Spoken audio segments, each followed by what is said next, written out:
Hello everyone, welcome to our Ask Geology group, a whole new way to understand our Mother Earth. So, in this today's 7-minute numerical, we are going to discuss about one interesting and very important concept related to geochemistry, and this is a question asked in JAM 2022. Okay, this is all about the secular equilibrium. Secular equilibrium. Okay, so let's see what is the question. The question is asking the assuming that the 218 polonium with a half-life of 138 days is in secular equilibrium with uranium 238 whose half-life is 4.5 into 10 to the power 9 year. So how many grams of 218 polonium will be present for each gram of 238 uranium in the mineral? Okay, and express your answer in logarithm to the base 10 and round off to the 2 decimal place. So first of all, we have to understand the question. Okay, this is simply telling that uranium 238, this is basically the parent. Okay, and now this 238 is decaying, and a series of uranium 238 series of decay series are there where uranium 238 decays to its successive daughter elements, and in between this polonium 218 it is one intermediate daughter element which can be produced from the in that the decay series of uranium 238. Okay, so polonium has half-life of 138 days and uranium 238 has a half-life of 4.5 into 10 to the power 9 years. Okay, now this uranium is decaying, and in in between the decay series polonium is getting formed. Okay, and now he is asking, they are maintaining, okay, they are maintaining the secular equilibrium. We are assuming that the polonium is in secular equilibrium with uranium 238. For secular equilibrium we need one condition where your n1 lambda 1 should be equal to n2 lambda 2.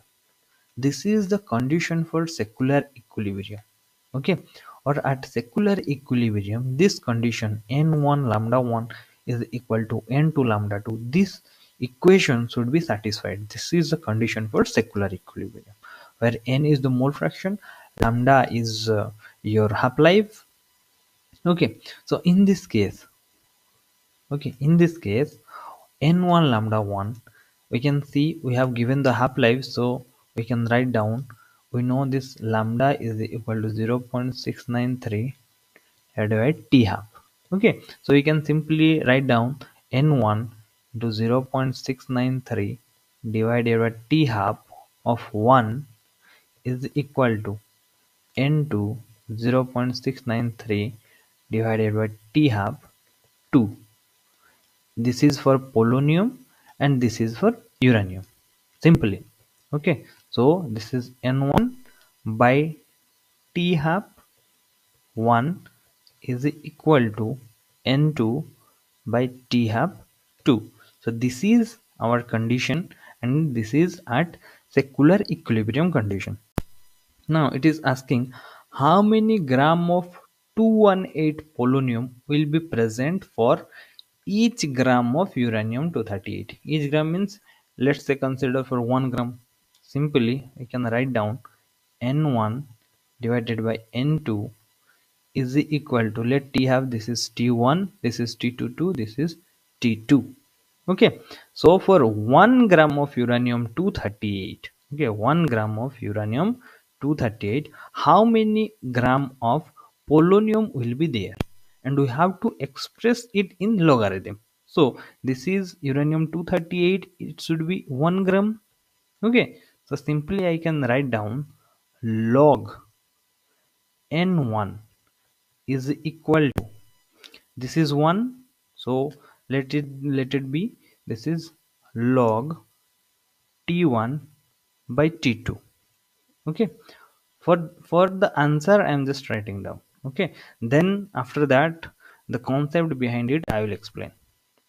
So simply log n1 is equal to log, what is T half of 1, that is polonium, this is 138 days, divided by T half of uranium 238, this is 4.5 into 10 to the power 9. Year, 1 year is equal to 365 days. This is also in days, this is also in days. You have to equate the days also, units, days. Okay, so what is the value? If we just calculate 138 divided by 4.5, 10 to the power 9, 365, the answer is coming, this is minus of 10.0756. So it is asking up to 2 decimal place, our answer will be minus of 10.07. This is our answer. You can see answer is minus of 10.07. So this is basically simply for the answer or whatever the question is asking. So if you see basically what is the decay series, this is the complete uranium 238 decay chain, and here you can see polonium 218. This is the parent uranium 238 having half-life of 4.5 into 10 to the power 9 year, and it has a half-life of in the question it is given 138 days. Okay, 138 days. So in secular equilibrium condition, n1 lambda 1 is equal to n2 lambda 2. Okay, so in this case, how this n1 lambda 1 and n2 lambda 2, how they will be same, or is there any condition? So simply, if we consider this to be the parent, this to be the daughter. Okay, so the formation of daughter will be very high and the decay of this parent will be very low, and then only this secular equilibrium condition will be maintained, isn't it? Okay, otherwise if n1 lambda 1, n2 lambda 2, if n1 is decreasing, it is decaying na? N1, if it is the parent, if it is the parent, now the number of moles that will decrease, isn't it? That will decrease, and this n2 will increase. If it is decreasing, it is increasing. That means if it is decreasing, this lambda 1 should be increased, it should increase, and this lambda 2, it should decrease. What does this mean? Because they are equal to, okay, we are just putting the equal to sign, so this amount will be equal to this amount. So if the number of moles is decreasing, then the half life should increase. And in the daughter case, the mole that will increase, that means the half life should decrease. In this case, okay, in this uranium 238 and polonium 218, let's just consider, okay, secular equilibrium is being maintained. So whatever the uranium 238 is present, this is the parent, this is the parent, isn't it? This is the parent, here the daughter. Now in the parent case, n is decreasing, and in the daughter, n is increasing, because this parent is disintegrating and it is giving rise to the daughter. That's why n, the number of moles, that is decreasing, and in the daughter, that is increasing. In this diagram also, we also see na, this type of diagram, okay, parent and daughter. And what will be the half life? Its half life, the half life of parent should be very high, or the decay constant, sorry, the decay constant should be very high. The decay constant should be very high, or the half life should be very high. Okay, the T half should be very high, and here the T half would be very low. In this case, it is daughter polonium. What is the half life? 138 days. Here, what is the half life? This is 4.9 into 4.5 into 10 to the power 9 years. So these are the conditions to maintain a secular equilibrium, the half-life of the parent should be very high.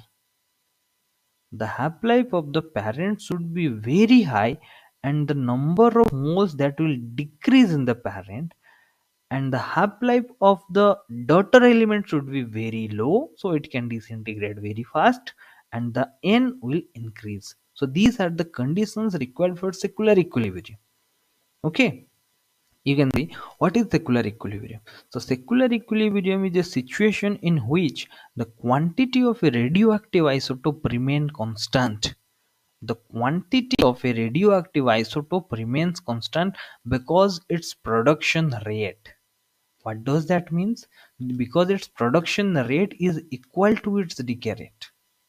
Are you getting my point? The production rate should be equal to the decay rate. Okay, because the parent is decaying to give rise to the daughter. And what are the other conditions? Okay, and secular equilibrium can occur in a radioactive decay chain only if the half-life of the daughter nuclide B is much shorter than the half-life of the parent nuclide A.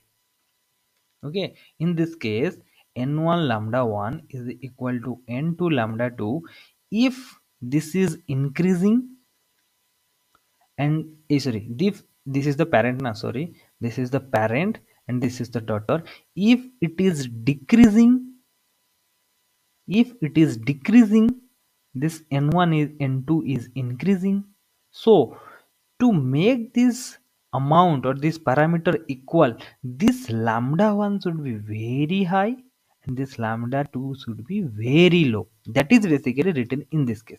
Secular equilibrium can occur in a radioactive decay chain only if the half-life of the daughter nuclide, the half-life of this one, daughter nuclide, because this lambda 2 is nothing but 0.693 divided by T half. Okay, the radionuclide B daughter is much shorter than the half-life of the parent of this one. Okay, and in such a case the decay rate of A and hence the production rate of B is approximately constant. Okay, iska now the decay of this one, decay of parent will be nearly equal to same the production of daughter. Okay, and this condition is basically the secular equilibrium condition where the production rate is equal to the decay rate. The decay rate of the parent is equal to the production rate of the daughter. This is basically the secular equilibrium, and you can write down what is written here. And the quantity of radionuclide B, this is d n beta by dt is equal to n1 n a lambda a n a is minus of lambda b n b, and at secular equilibrium this term becomes 0. So n1 lambda 1 that becomes n2 lambda 2. This is the condition for secular equilibrium. So this is a very important concept, and maybe this can be asked in MSQ. In MSQ, whether the half-life of the daughter should be higher or the half-life of the parent should be higher. Okay, so in this question our answer is minus of 10.07. So I hope this is clear to all of you, and if you are interested to join our group, then you can call to this contact number and you can simply put a mail to this number, or there will be a link tree that will be provided in the description box.